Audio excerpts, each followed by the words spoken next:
In a glittering finale that brought both tears and cheers, King of Drag crowned its first-ever champion and history was made.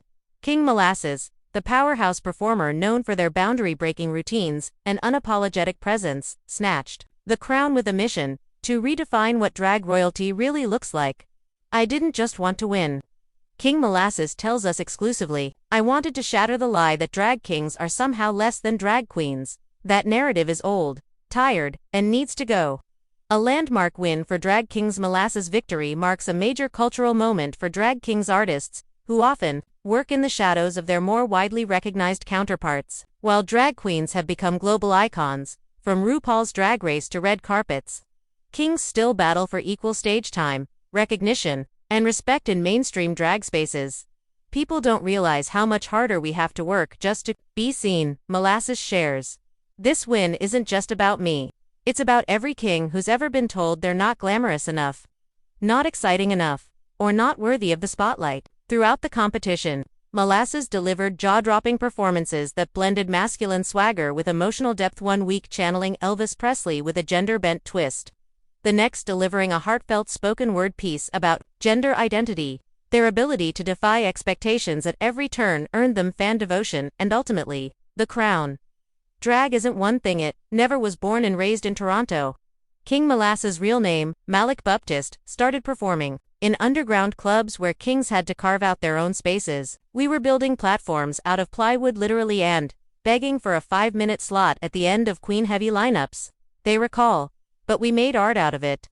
Their drag name, Molasses, is a nod to their Caribbean heritage and their performance style: slow-burning, rich, and powerful. Molasses isn't flashy sugar. It's depth, it's roots. It's been through fire. "That's me." They also speak candidly about the sexism and queer phobia drag kings often face. The drag world claims to be about gender subversion, but too often it only celebrates one kind of transformation, male to hyper-feminine. What about us? What about the women, trans men, and non-binary performers who are reclaiming masculinity? We're just as radical, fighting the inferiority complex in drag culture. Despite their growing visibility, drag kings are still too often overlooked in mainstream drag conversations, pageants, and platforms.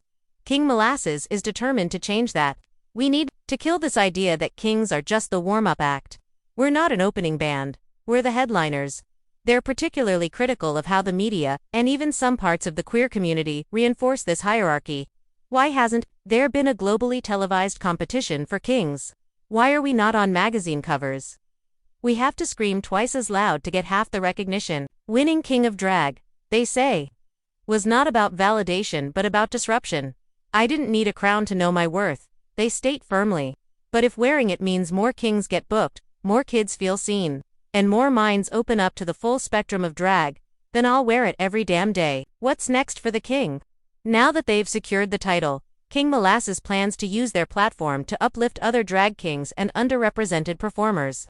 "I'm starting a mentorship program for up-and-coming kings and mask-presenting artists, and I want to produce a touring show just for kings, something fierce, diverse, and unapologetic." They're also working on a docuseries that will highlight the stories of drag kings around the world, from Manila to Manchester to Montreal.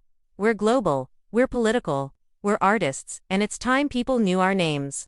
Representation matters, especially at a time when drag performers are facing increasing political attacks and anti-LGBTQ legislation across the globe. King Molasses believes that visibility is more crucial than ever. Drag is protest. It always has been, they say, so when you put a black, queer, non-binary drag king on a national stage and let them win, that's revolution. They hope their reign sends a message to the next generation. There's no right way to do drag. Don't let the gatekeepers tell you what art looks like. Kick down the door. Make your own stage. Be loud, be weird, be real. The world needs your voice.